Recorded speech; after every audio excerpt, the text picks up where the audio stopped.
it's crazy, like actually taking the time to do actual research and not just go on Wikipedia.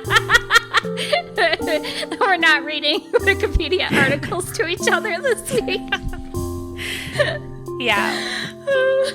I pulled nothing from Wikipedia.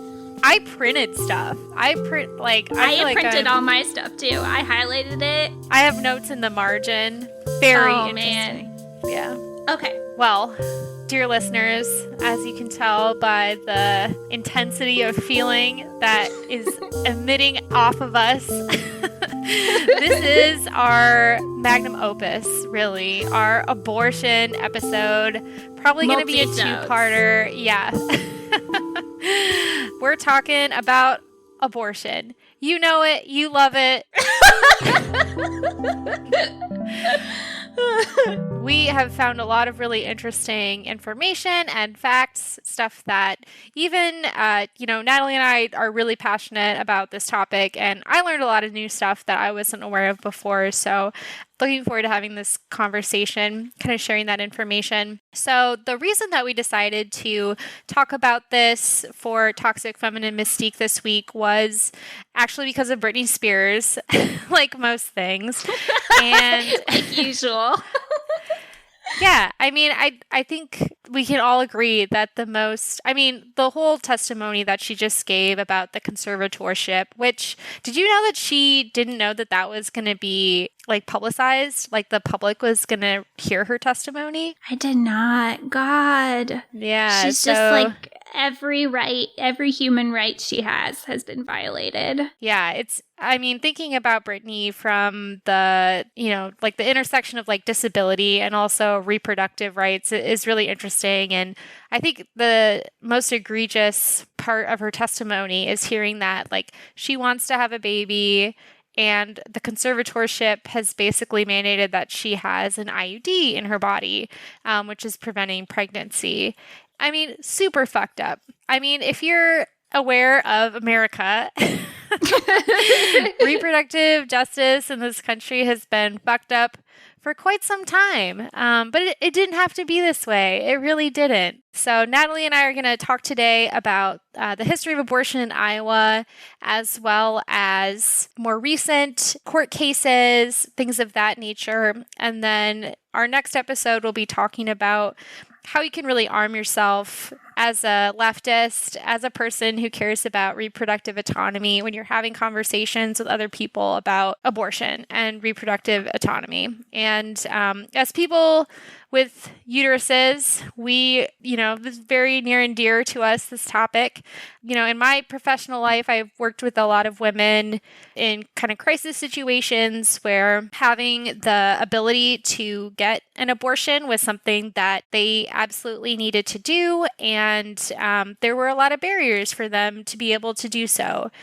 Even in this day and age in Iowa, the thing is, women, since they've been, or any person really who has been able to get pregnant, since there have been pregnancies, there have been people seeking and getting abortions. That is just the nature of how it works. And so thinking about today, when we do have access to safe ways to terminate a pregnancy, the people who have been in the more recent past, who have been able to access abortion health care, have been people who have the privilege to maybe take time off, or they have the financial resources to pay for an abortion. An abortion is not cheap.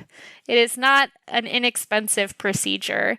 And as you can probably guess, folks who have little resources, people who have been discriminated against or have all these systemic barriers, they're not able to get the type of healthcare that rich, routinely white ladies have historically been able to access. So something that I think we care about a lot. And Natalie, you have even more professional expertise in this subject.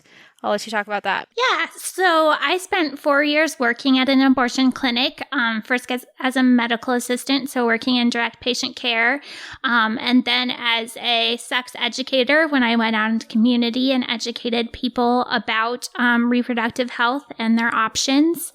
So I have on the more scientific side, a pretty good understanding, and then as well as a lot of experience with anti-choice protesters and a lot of the tactics of like some of the right to life freaks, sickos. Yeah. I like to call my slutty phase, I like to refer to myself as a sex educator at that point in my life. Really doing the work in the community. So you're really coming from your lived experience. Absolutely. As a lady who enjoys sex and thinks, if you don't want to have sex, more power to you, but everyone should be able to have sex and have complete control over your fertility and whether or not you want to parent. Yeah, absolutely. And I would say that as socialists, we also believe that to be true. So not only as people with uteruses, but also in terms of economic justice. I do not believe that you can be a socialist and be anti-choice, because if women are at any moment at risk of being knocked out of their social class with an unplanned pregnancy, then there's really no equality that exists for women. Or people with uteruses. So I truly believe that there is no world in which things can be equal where abortion is illegal or functionally illegal, as I think is what's going to be coming and is for many people. So Absolutely. I'm going to start us out with the Webster's Dictionary definition of abortion. Feminist icon, Webster's Dictionary. But I do think it's really important. I think what we're really trying to do here is to help people understand the history and basic concepts about abortion and to better help people understand how to talk to their friends and family and how to advocate better for abortion rights and understand what people are talking about. Because a lot of times I think they're really intimidated by the idea of advocating for abortion rights or even talking about it to people that they know. There may be supporters of abortion rights, but they clam up when it comes to talking about the details just because it's like really intimidating. And, especially I think like leftist men, it can be difficult for them to feel like they can dive into the conversation. So hopefully by arming you with more information and understanding of the concepts, you'll be, better at talking about it. Some of it may be obvious, some not. But I hope that people can feel more prepared to go out and advocate after listening to us. This is your opportunity not to be just an ally, but to become an active accomplice. So we hope you'll take that invitation. An accomplice in the murdering and sale of babies. So our episode today is going to be, and the next one are going to be a lot more structured than usual, but you'll return to freewheeling, like drinking White Claw and reading Wikipedia to each other after that. Yeah, that's not going anywhere. This is just a holiday from that. Okay, so abortion is the removal of a fetus or embryo from the uterus prior to the stage of viability. So viability is defined as independent life outside of the uterus, sometimes using gestational age and sometimes using fetal weight. So that's usually possible around 23 or 24 weeks of gestation at the earliest. So it is not possible to abort a baby. If it is contents of the uterus, it is either an embryo or a fetus. So if people talk about a baby, they don't know what they're talking about, and you can thoroughly disregard them. So, well, I heard in Webster's Dictionary. So the word is fetus. A fetus is the name when it's inside the uterus, and then anything that's like born or outside the uterus afterwards, you can call an infant or whatever it may be. So I wanted to define, people talk about third trimester abortions or late term abortion. So this is an oxymoron because any termination of pregnancy after viability is not an abortion. So if a pregnancy is terminated at 8.5 months because of fetal anencephaly, which means that a baby is born without a brain, or the fetus is lacking a brain, which happened to a friend of mine, and she did get hauled out to speak on Iowa Public Radio when they were considering the anti-abortion amendment, which you gotta love that. share your trauma. That's the thing. It's like, we can talk about it too more in our next episode when we talk about like personal experiences. And I mean, sometimes those are the stories that the media seem to trot out, but it's like, how much torture porn of women do you need before you believe us? Right. Absolutely. So that would be an obstetric intervention, a labor induction, a hysterotomy. There are a number of terms for that, but an abortion cannot occur after viability. It's against the definition of abortion. And so that also means that late-term abortion is not a thing as well. So a full term means delivery after 260 to 294 days of pregnancy. So a late term would be towards 42 weeks. And so that, that's not possible, because if a baby is at term, that means that they are past the point of viability, and therefore it is no longer considered an abortion. So partial birth abortion is a thing that people bring up a lot. It is fake. So if you hear someone say partial birth abortion, you can also ignore them. I thought that was when the baby was born and alive, and then they squished it. So it was partially born. They pull an arm out and then saw off its head. Yeah. They electrocute it. It has to be really violent. If you are squeamish, or if you have a weak stomach, this might not be the episode for you. We should have done a trigger warning up at the top, but we will be talking about murdering fetuses as much as squishing possible. Babies. Yeah.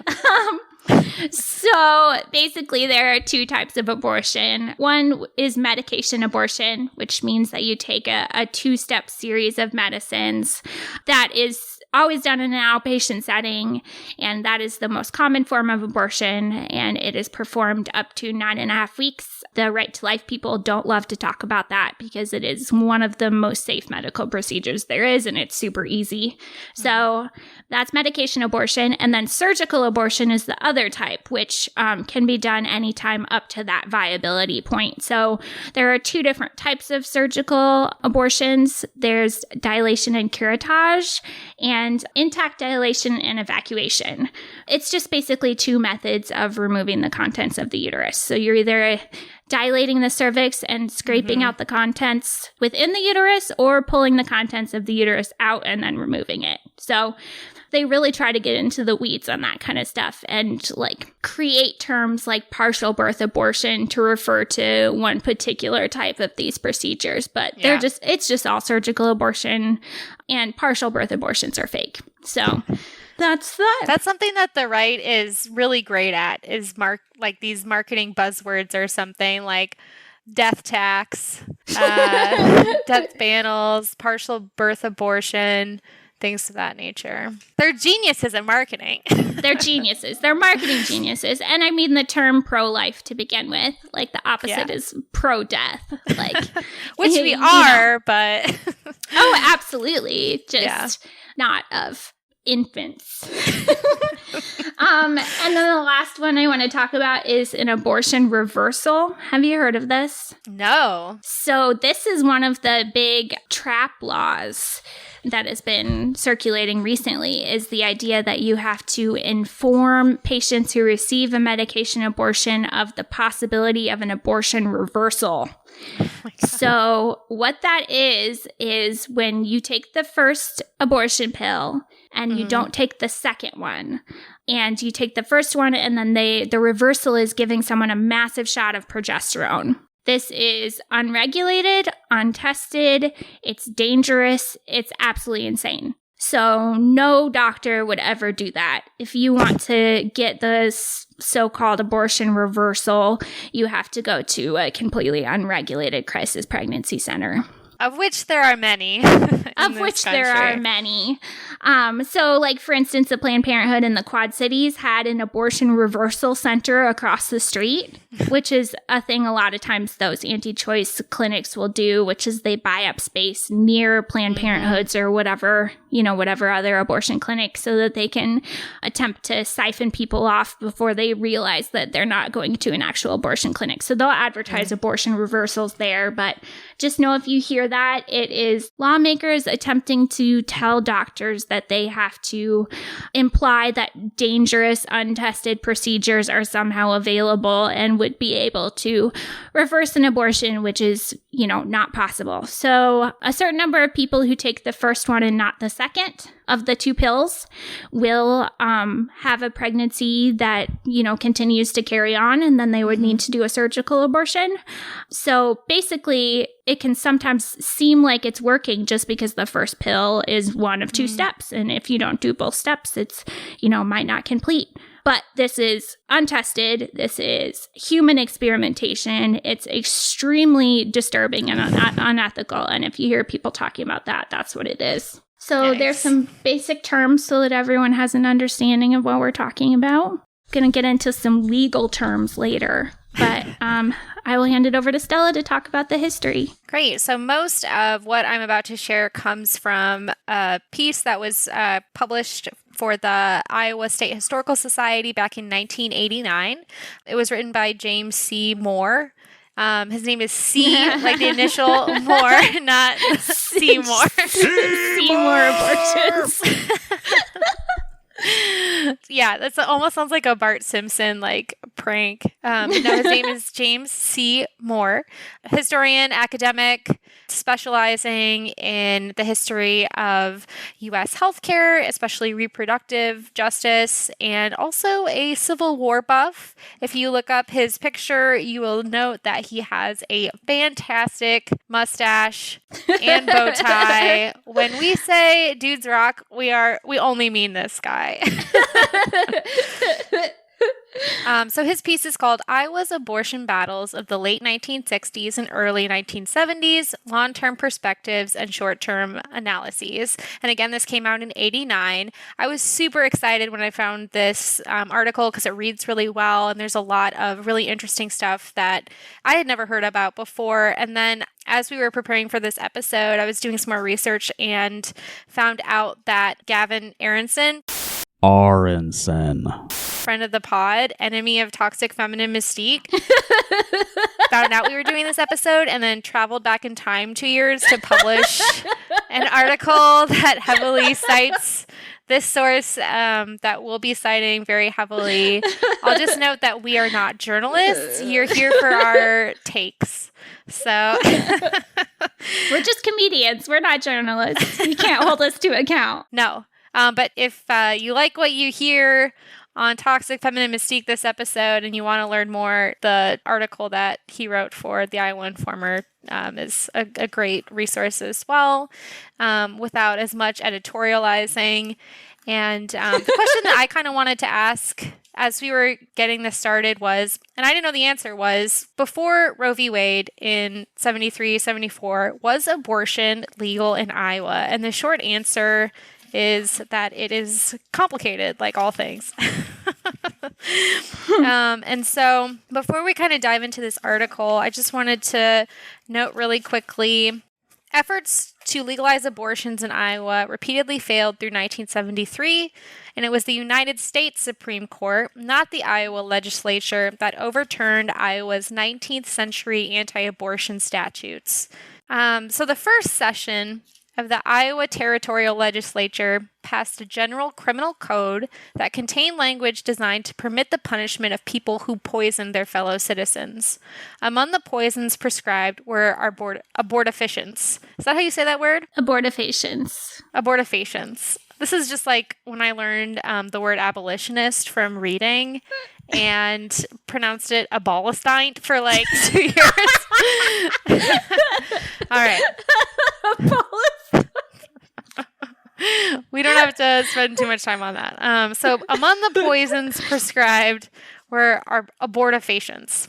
That section of the original territorial code proved to be the first formal mention of abortion in Iowa law.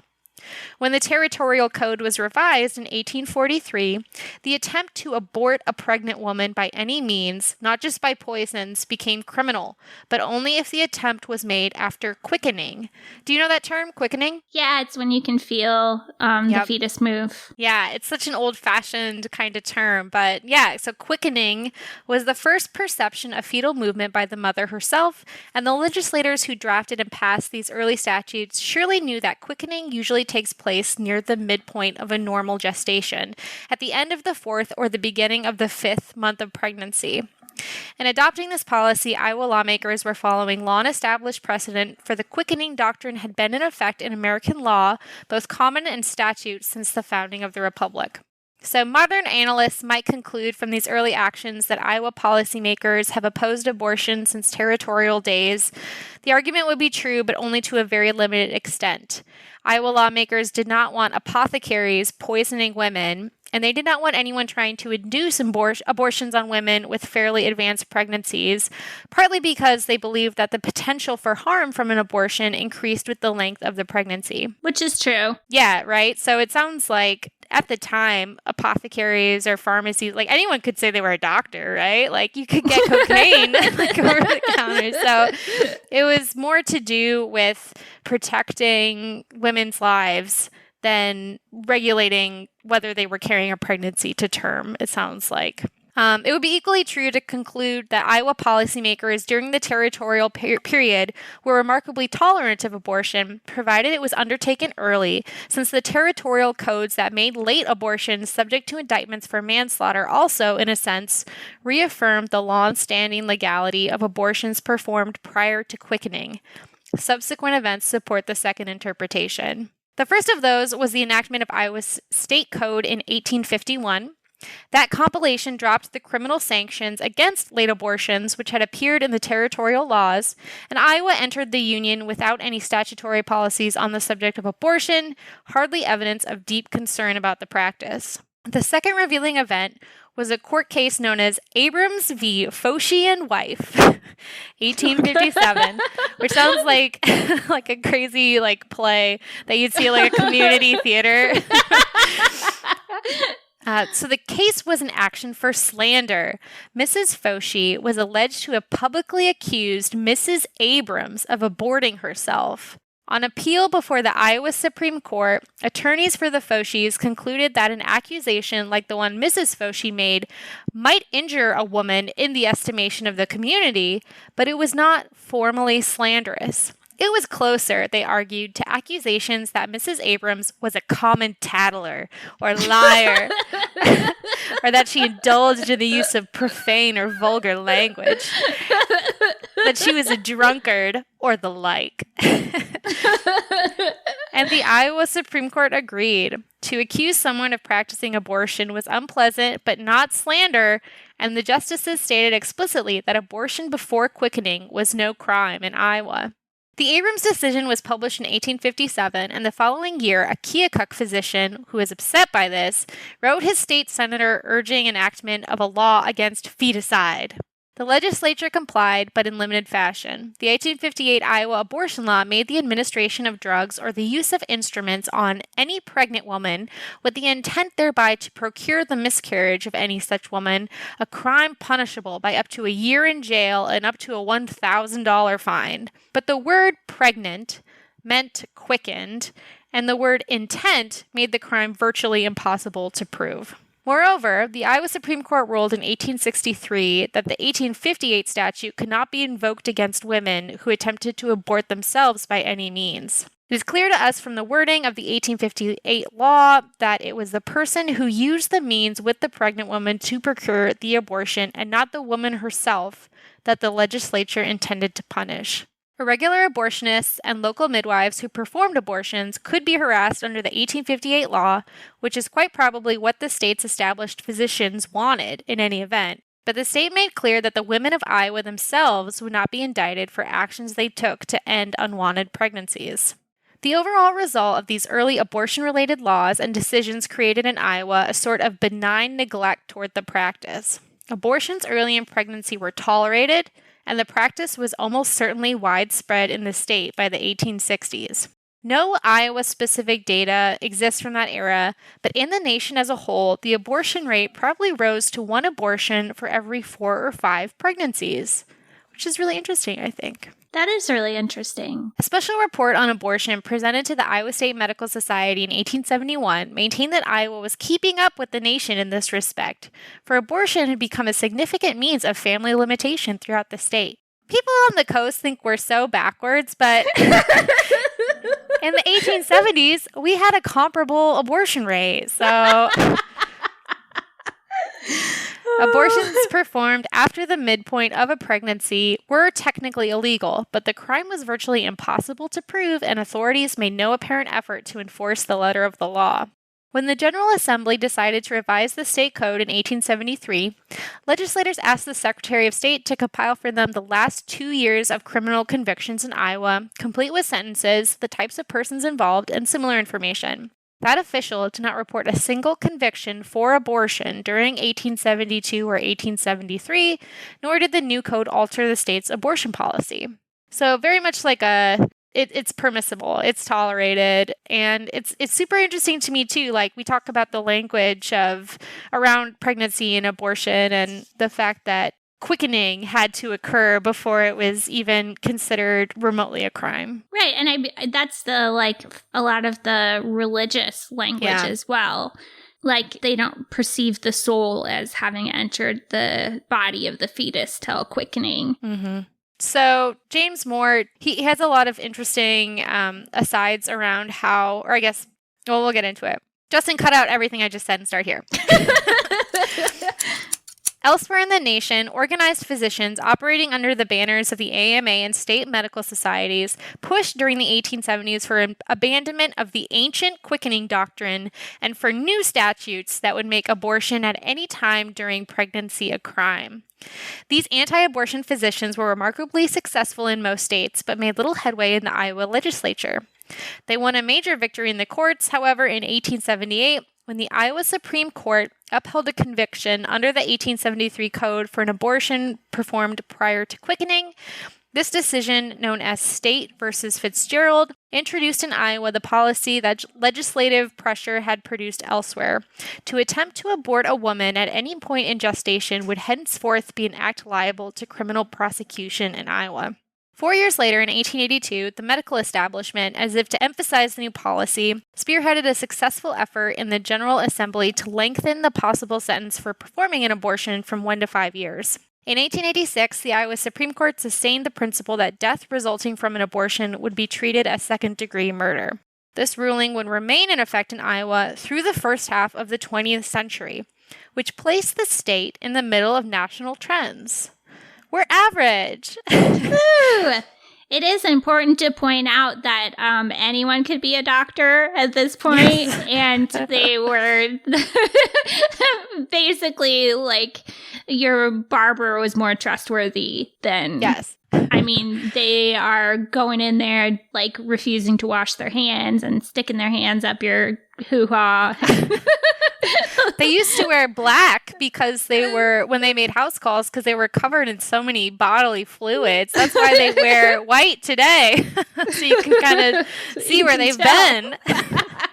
It was just basically whoever wanted to be a doctor could call themselves a doctor and come sell you stuff. So yes. I wouldn't say that, any professional medical group from the 1800s is to be given much credit.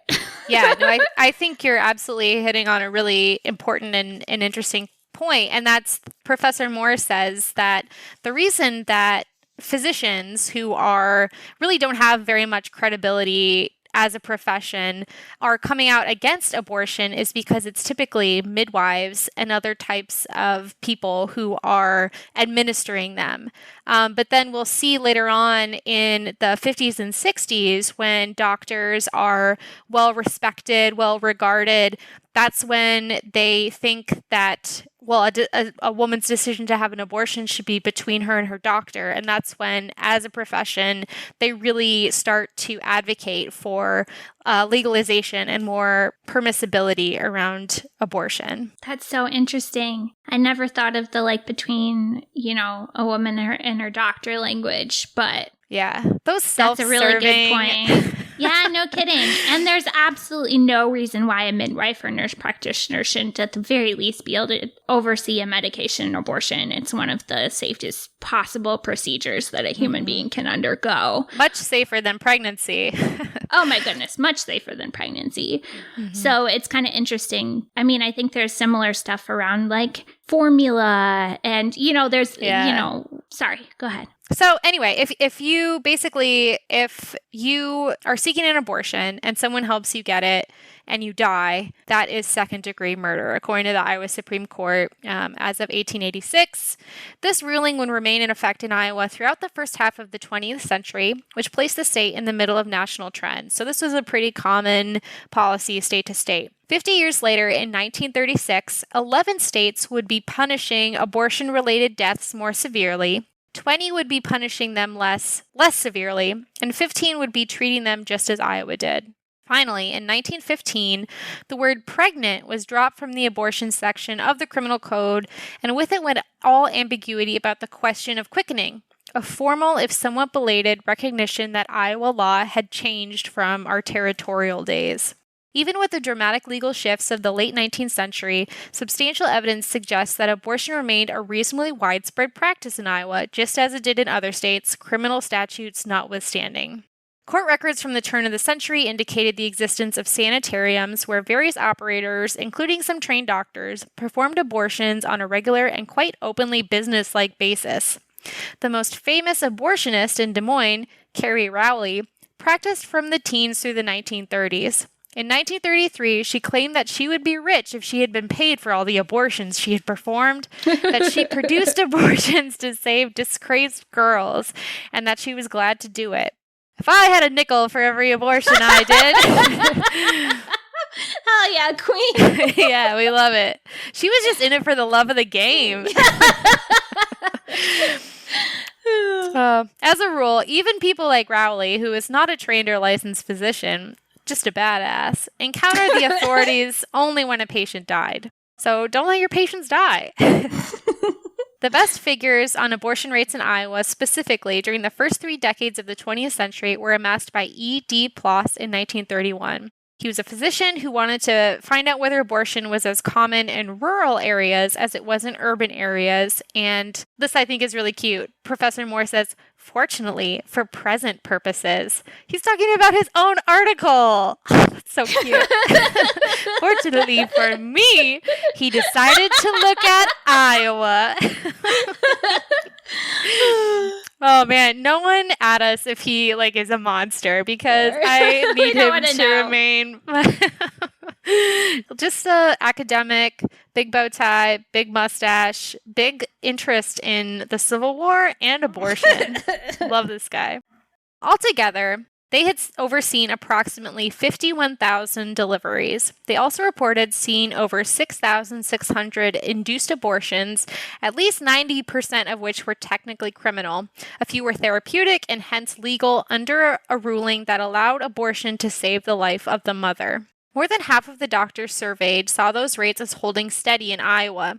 27% thought the incidence of abortion was rising as the Great Depression set in. Which makes sense. Right. People can't afford their babies. Mm-hmm. And since Roe v. Wade, we do have more dependable data around how many abortions are performed by healthcare professionals in Iowa and many other states. And those are really interesting statistics, too. You can almost see when the recession started, when abortion rates would go up, which is sad. Moreover, the Iowa doctors considered their figures conservative because they simply did not see the large number of auto abortions and midwife abortions that progressed perfectly well and required no physician's aid or intervention. So there's a lot of abortions happening. Some are by doctors, many others are not. Decisions of the Iowa Supreme Court through the same period further confused the legal status of abortion in the state.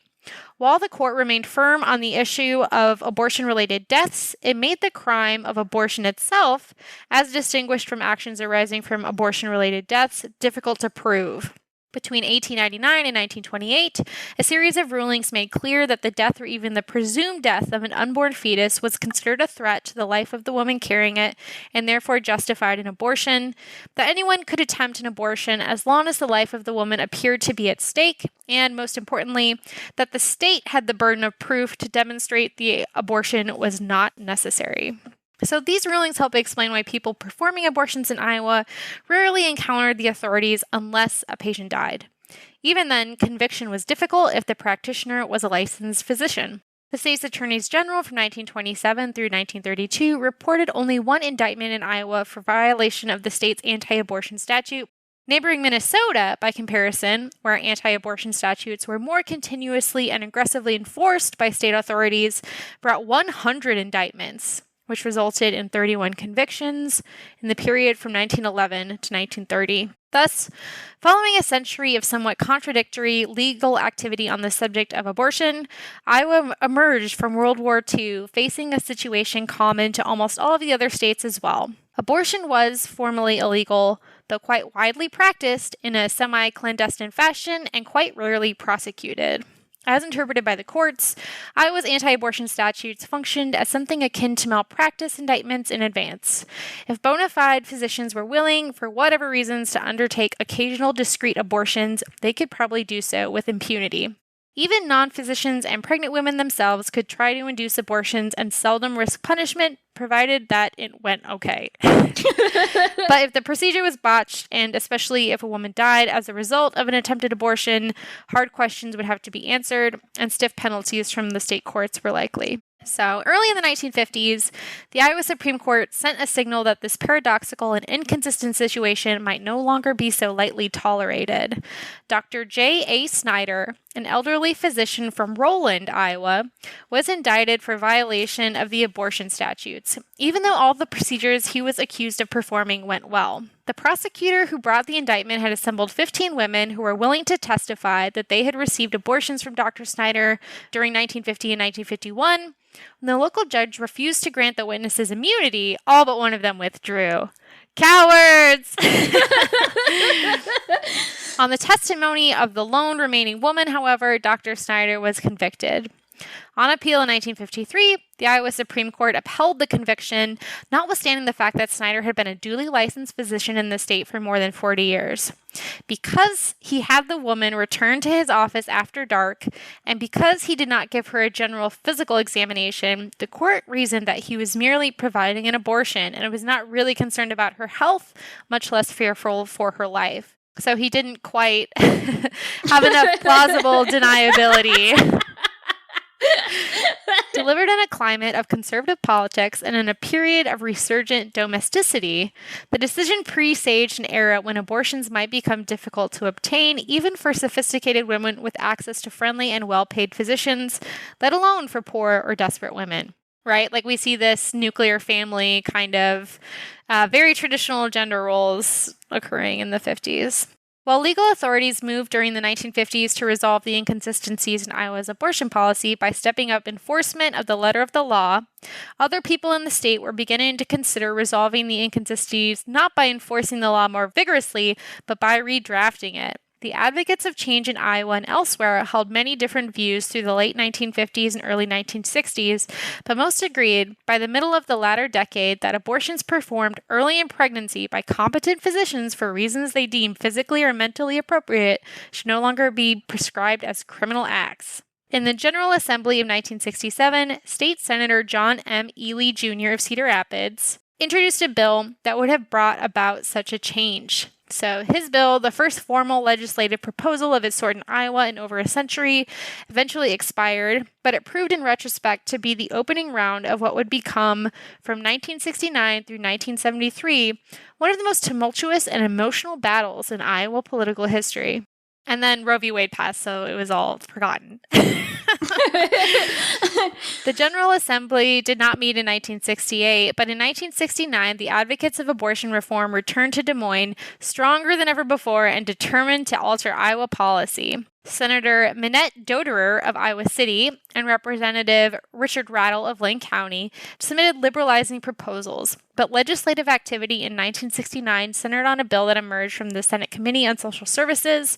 That committee bill brought to the fore a Cedar Falls Republican, W. Charlene Conklin, who quickly became a key figure in the struggles of the early 1970s. Conklin did not like the 1969 committee draft for a host of substantive and procedural reasons and helped defeat it. But she announced her intent to submit a proposal of her own in 1970, which she did, and she became, in some sense, the legislative point person for Iowa abortion reform. The General Assembly debated and defeated efforts to liberalize Iowa abortion policy in 1970 and 71. In both years, the battles were bitter and closely contested.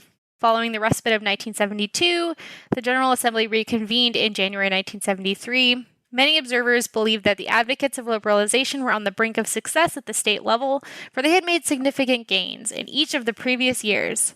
Hardly had the battle been re-engaged, however, when the decision of the United States Supreme Court in the case of Roe v. Wade in 1973 summarily ended the struggle. Ironically, that decision gave advocates of reform at the state level a victory they had not yet been able to win in the Iowa legislature. But it sounds like it was really going that way. That's awesome. And ironically, I think that women would have been better off if it had gone that way. Mm-hmm. I'm a big advocate that the courts are not the way to do this. And it's not the way to guarantee true, equality from women under the law. As we'll find out, the courts agree with you. The battles that raged in the Iowa legislature in the late 1960s raised for us 20 years later. This is Professor Moore writing in 1989, and me, Stella, talking to you, Natalie, in 2021. A host of intriguing historical issues. Why had so many Iowans, after a century of living with paradox, inconsistency, and benevolent neglect, decide that they would like to formally alter the laws prescribing abortion?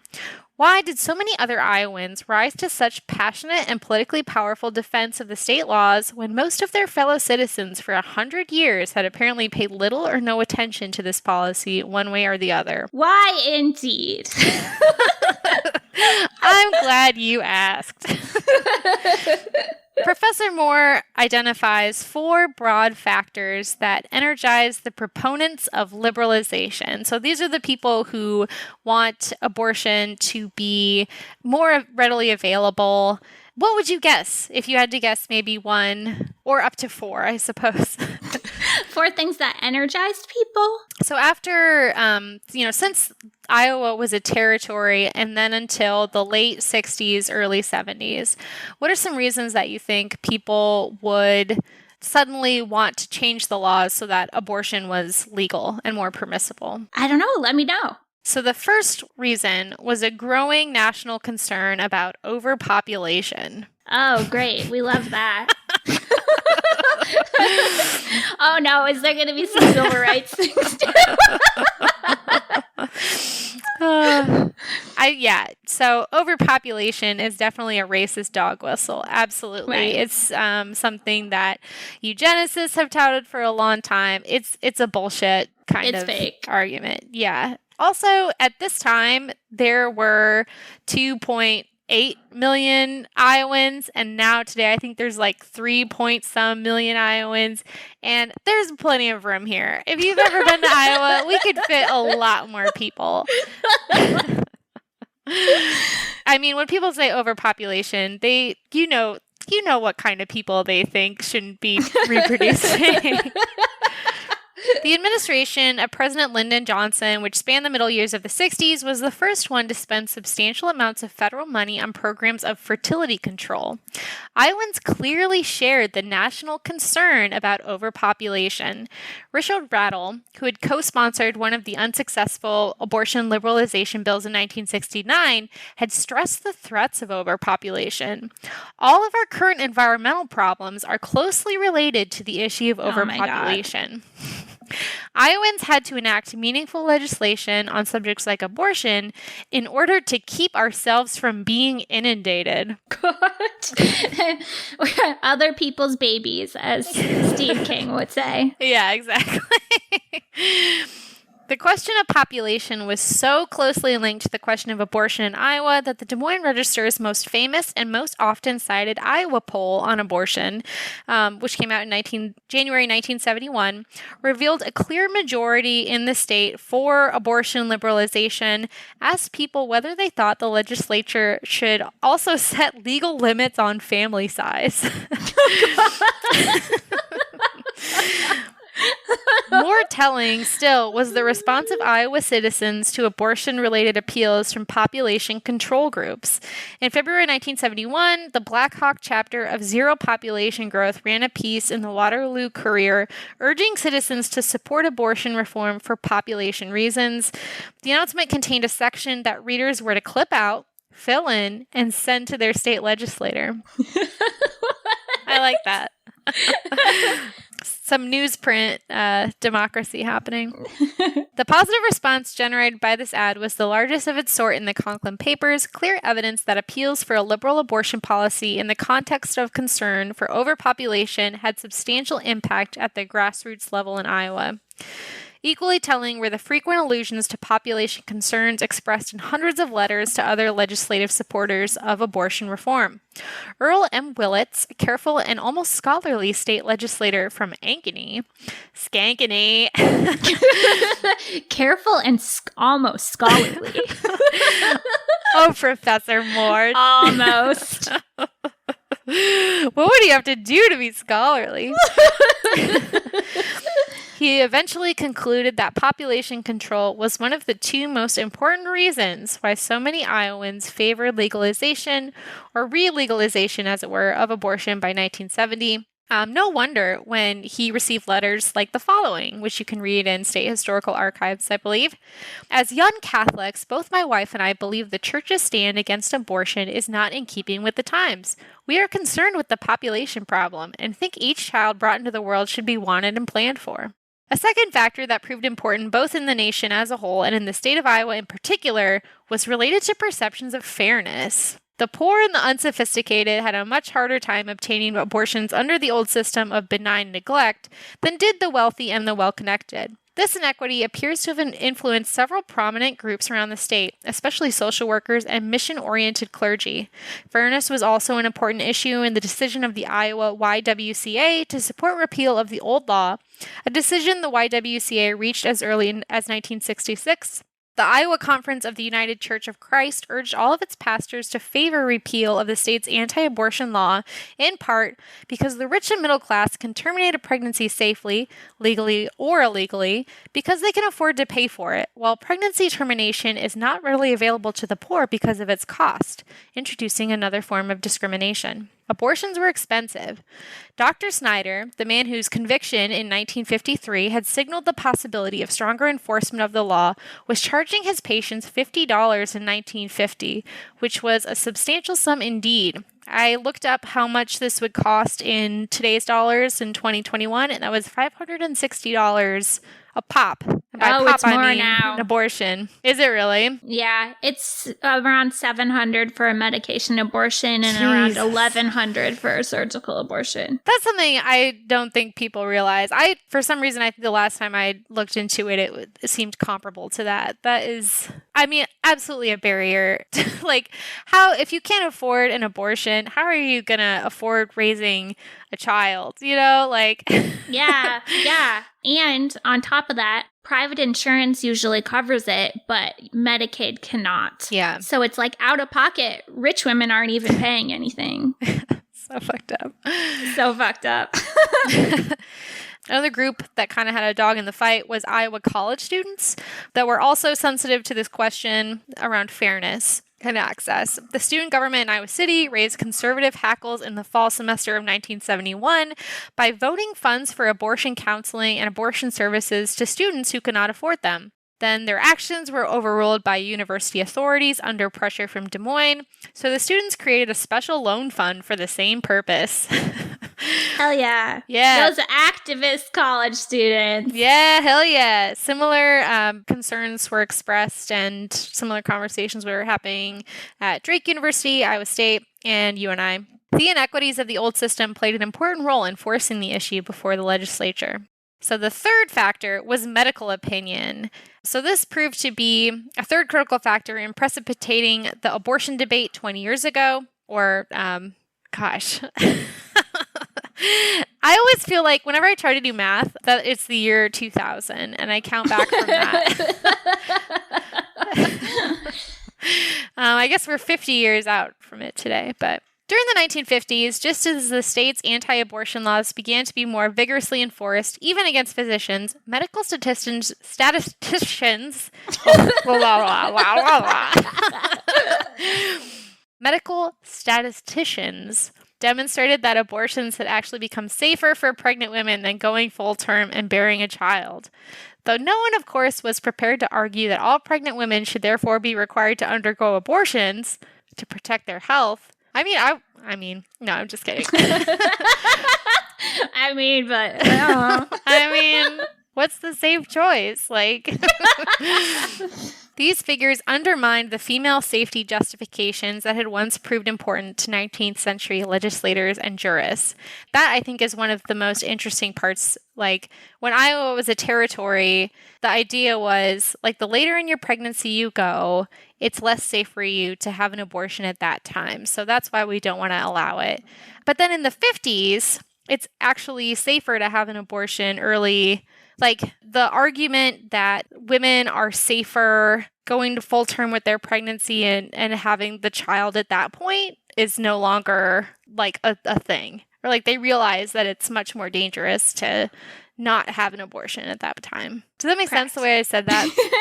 I get what you're saying of the, trying to have a cake and eat it too. And the evolution of the idea of women's safety related to abortion. It used to be that we were regulating abortions because they were unsafe. And now it's they're safer than giving birth. But we we have to provide alternative justifications because it was always just bullshit. Yeah. More crucial still was a dramatic shift in medical opinion that became manifest during the 60s. Physicians were no longer defensive members of a struggling profession looking to the state to prosecute their competitors like midwives. Instead, they were at the height of their power and prepared to assert their right to make sensitive and tolerant decisions without the state looking over their shoulders. To put it crassly, oh, please do, Professor Moore. Now that they had finally cornered the medical market, physicians sought to reduce the market's restrictions. To put it less crassly, physicians went public with their desire for a nearly absolute degree of flexibility in providing what they thought, not what the state thought their patients wanted or needed. The decision to have or not have an abortion, they believed, should be made in a private medical context. By 1967, according to a survey conducted by Modern Medicine magazine, 87% of all American physicians favored more permissive abortion laws than prevailed in their states. It's not possible to determine whether that figure would have held steady in Iowa specifically, but there is no question that Iowa physicians played a major role in the drive to alter their state's abortion statutes.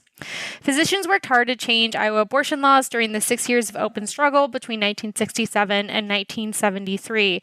And then in his article, he talks a lot about all of the different private practice groups and doctors groups, all this evidence basically that they were petitioning the state and urging for legal abortions, especially when amniocentesis indicated abnormality. And so then the fourth major factor, what possibly could have turned the tide on the abortion debate in Iowa in the late 1960s and early 1970s? Why, it was the women themselves. Hey! It was the women's movement. Not as important as the other stuff, but certainly a factor. At the grassroots level, abortion became a quintessentially women's issue, perhaps the quintessentially women's issue in Iowa for the period 1967 to 1973. During the late 60s and early 70s, a large proportion of the letters written to legislators in Des Moines urging reconsideration of the state's abortion policies were written by women. Professor Moore says, this phenomenon was really quite astonishing. And then he takes a drag on his pipe, and then he puts on a jacket with the little elbow patches. It is hard to imagine that any issue in Iowa history to that point had ever generated either more letters to state legislators specifically from women or a higher percentage of letters from women than did the abortion issue. Taken together, those letters constitute a rich source of social history for future researchers, because many of the women who wrote their state legislators poured out private stories in great detail. They told Charlene Conklin things they had never dared to tell even their husbands. And then women's organizations were really seizing on this issue. The Iowa YWCA took an overtly feminist position in favor of reform. One of the imperatives for action in the 1970 to 73 period is to revolutionize society's expectations of women and their own self-perception. Therefore, we must undertake intentional actions which will support in public policy the greater liberation of women. Among these actions, we will give special emphasis to the repeal of all laws restricting or prohibiting abortions performed by a duly licensed physician. And then there's a lot of other groups that Professor Moore notes were part of this fight, right? So women's social clubs, as well as organizations for the educational advancement of women or allowing women more representation in colleges, as well as some religious organizations as well. Also influential were the actions of women in political life. Governor Robert Ray appointed a special commission on the status of women in 1969. And from 1970 through 73, the commission endorsed abortion reform in no uncertain terms. When the commission issued its first formal report in May 1970, a majority of the commissioners believed that the state's abortion laws were antiquated and restrictive. The principle that should guide legislative action, according to this commission, was the idea that a woman is a free being and as such has a right to control her own life, her own property, and her own physical being. Yeah, hell yeah. I like that there was like a special commission on the status of women. Robert Ray was our good governor. A Republican. For my Robert Ray heads out there. Yeah. Little Robert Ray of sunshine. Yeah. On the status of women. In December 1972, the commission reiterated its strong stand with only one vote opposed, that of a nun who sat on the commission. A traitor in our midst. A wolf in sheep's clothing. Or in a habit. During the legislative session of 73, the Iowa Women's Commission was pressing actively for repeal when the Roe decision intervened. Around the state, women organized petition drives in favor of liberal abortion laws. Okay, you're going to love this part. This is my favorite part. One of my favorite parts. Women delegates and committee women in the Democratic and Republican parties helped push the abortion issue into the open. Both parties adopted platform planks supporting abortion reform. The Republican resolution was the stronger of the two, asserting that the decision to terminate a pregnancy is a matter of conscience and health, not of law. Laws are appropriate in this area only to assure proper safeguard for such procedures. We recommend Iowa's laws be revised to acknowledge these facts. I mean, that's consistent with the stuff I'm going to talk about as well. Yeah, absolutely. So you heard it here, folks. The Democratic Party has always been a bunch of mealy, chicken shit. Yeah, feckless, spineless assholes. So the Democratic resolution likewise recognized the decision as one of conscience involving a woman and her physician, but hedged with a statement that the highly personal and nonpartisan nature of the issue will not permit universal acceptance of the liberal position. So they're like, well, we would love to make it legal, but... And this was because the Iowa Democratic Party had a very vocal and strong Catholic core, which I wasn't aware of. I believe it. So it really sounds like this was a tumultuous period, and efforts to re-legalize abortions in Iowa, after kind of being tolerated and then no longer in the 50s, there were a lot of efforts to liberalize the laws, or at least reform them in some meaningful way, and they failed all the way through 1973, and that's when the United States Supreme Court, not the Iowa legislature, overturned the state's 19th century anti-abortion statutes. So, who were the people who were really fighting against, we've talked a little bit about the people who were for reform and for liberalization, but who are the people against it? Catholics. Yeah, exactly. The thing I've learned with like my historical research is that the Catholics have been pretty staunch about this forever. Yeah. It's Catholics and also people who they have these assumptions that are either religious, Catholic, or scientific, that human life begins at conception. And so there's like this very sort of moral question around when life begins and all of that. So Catholic parishes in Iowa took the early lead in defending the state's already existing anti-abortion policies against the forces of repeal and reform. The first public efforts at liberalization were countered with massive letter writing and telegram sending campaigns from Catholics. Hundreds of those letters. Yeah. It's kind of an interesting thing I just realized of like the philosophical contemplation of when life begins didn't exist. Like in the 1800s, that question didn't come to weigh in on anything because there weren't pregnancy tests this early. Yeah. So like, you know, the question of like, does it begin at conception? Does it not? It's like, well, but no one would figure out that you were pregnant until quickening. I mean, your period stops, but that happens all the time. Yeah. So kind of interesting that it's like actually advances in medical science that have led us to have this. Absolutely. But in addition to these groups of people, there are a lot of broader societal, social, and political concerns that are also really at play here. So concerns about the fundamental tone of what life would be like in the future and how men and women, but especially women, would relate to the new world ahead. Ultimately, the abortion battle was about where American society seemed to be headed. The abortion battle did not emerge from a contextual vacuum, but from a decade that included civil rights, affirmative action, urban rioting, cities burning, much talk about perpetual welfare and fatherless families, national leaders being assassinated, a terrifying surge in the use of illegal drugs and chemicals, the free speech movement on college campuses, draft resistance, bitter debates, especially in Iowa, over the righteousness of the Vietnam War, and similarly unsettling developments. Many of the people who wrote their state legislators saw in the drive to liberalize abortion a sort of symbolic last straw. Some lines had to be drawn somewhere. And abortion, an issue that could be presented in clear-cut life and death terms, seemed to be the place to draw one. So it really becomes like this cultural like bellwether, basically, or signifier. If the state permitted abortion on demand, as the opponents of liberalization put it, even the sanctity of motherhood might disappear. The basic idea of the family would be undermined, and with it might go all traditional social values. In a decade of near-revolutionary change, many Iowa women clung to the bedrock of traditional reproductive arrangements. As a woman from Esterville put it to Senator Conklin, "From the small cell of the family to the complex organization of the society, women play a basic role. Where is your womanly dignity?"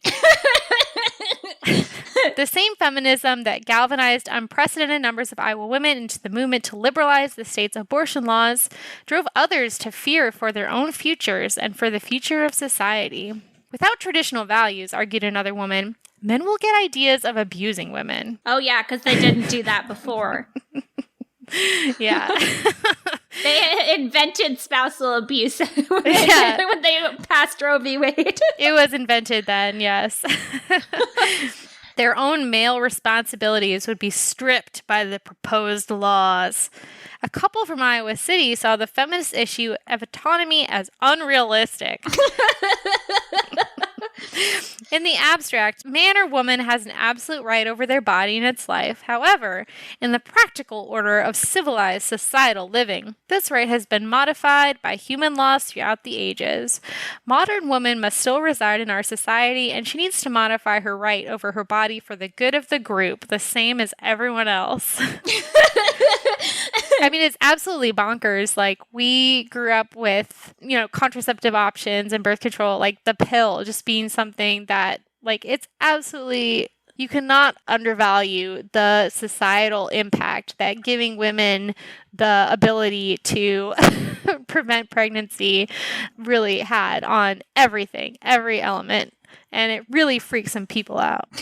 In the words of the sociologist Kristen Luker, the abortion debate that broke out in the 60s was in large part about women's contrasting obligations to themselves and others, a referendum on the place and meaning of motherhood. In this respect, there was a striking parallel between the abortion battles of the late 60s and early 70s, on the one hand, and a similarly searing issue of the 19th century, slavery in the territories. The parallel was not one of substance, but one of cultural and political process. Slavery in the territories was an inherently important issue in and of itself, just as abortion was. But slavery in the territories per se did not by itself provoke guerrilla warfare in Kansas or bring about a revolution in the political party structure of the nation. Instead, slavery in the territories became the symbolic or surrogate question upon which was focused a much wider range of more difficult but less well-defined problems separating the North and the South. The abortion debates of the late 60s had much of the same ring to them. They were especially intense because they turned not on the specific issue alone, important as it was, but also on a much wider range of more difficult but less well-defined problems, separating those who welcomed the cultural revolutions of the 60s or were willing to try to accommodate them, and those who defended traditional virtues or the virtues of traditionalism on the other. So for many Iowans, abortion came to be the great symbolic or surrogate issue of the 60s and early 70s. Upon it, they focused a host of related misgivings about the general direction of society. Legal abortion was a first step to larger moral corruption, and the entire state was on the brink of becoming a tainted, shamed land. In a decade when co-ed dormitories are already starting, some envisioned, at least hyperbolically, sexual relations will be taking place on the street corners. All right, here's a fun little detail too. A surprisingly large number of older people feared that abortion would lead to other forms of social killing and that they would become the next logical victims. Death panels. Yes. Phoebe Stewart of Des Moines saw the next move as mercy killing of the aged, sick, deformed, and mentally ill. What assurances do we have that we will not fall into one of the other categories? You may be signing your own death warrant if you approve the liberal abortion bill. I love this. I know. So many old people were so scared. Opinion polls in Iowa during the late 60s and early 70s consistently indicated that liberalized abortion was more likely to be opposed by the elderly than the young, the poor than the wealthy, and the least well-educated than those with solid schooling. Put differently, this suggests strongly that those least confident of their abilities to adapt to revolutionary change in the basic fabric of society, the vulnerable, the poor, and the poorly prepared, were the groups most skeptical about abortion reform. Something else that Professor Moore notes is that by 1967, he just cites a bunch of polls that say most Iowans generally are in favor of it. So there was a poll in 67 that said like 68% of the state's citizens favor liberalization of the laws and 21% oppose them. And then the last thing I just wanted to leave us on, Roe v. Wade the decision is announced, and 2 days later, the author of that decision, Supreme Court Justice Harry Blackmun, came to Iowa to address the Cedar Rapids, Marion area Chamber of Commerce for some reason. And For some reason. Yeah. He was greeted that night by 51 anti-abortion demonstrators outside the meeting place. Later in his career, he would become inured to such treatment, but their presence clearly bothered him less than 48 hours after the decision. He devoted most of his speech to a canned history of the Supreme Court and how it worked, but turned at the end of his talk, with seeming anguish, according to the Cedar Rapids Gazette, to the abortion question. He expressed a deep frustration, for he had known all along that the members of the court would be excoriated from one end of the country to the other, regardless of how they decided. He really resented that evening in Cedar Rapids, the bitter nights the issue had already given him, and the many more he knew would follow. Indirectly, at least, he blamed the nation's state legislatures for their unwillingness or inability to face up to abortion as a separate issue, the way they faced other issues. I just love that anecdote that I love that too. He landed in Iowa after writing the decision to legalize abortion at the federal level. And I mean, in later years, he would get used to it, but it's pretty raw at this point. And just how salty he is at legislatures like the one in Iowa that just couldn't get their shit together because this issue just meant too much. It was too complex. So they made him do it. Yeah, he's like, oh, thanks a lot. So as I noted, I think a little bit earlier, there's not a ton of reliable data before Roe v. Wade around how many abortions were taking place in Iowa. But after it was legalized, the data becomes a little bit more solid. And in 1974, when it was legalized, the abortion rate was about 10% of pregnancies annually. You can look up this kind of data and see which years the abortion rate and pregnancy rates increased, but kind of peaked at 16% of pregnancies annually in 1984. Very Orwellian, if you will. And it's at about 6% today. I haven't seen the more recent data around how COVID affected it, but I would assume that it went up a little bit because of all of the societal and financial and health related problems. Yeah, so that brings us up to the current era, the post Roe v. Wade, where all of our problems have been solved. We've achieved true equality and reproductive freedom and autonomy.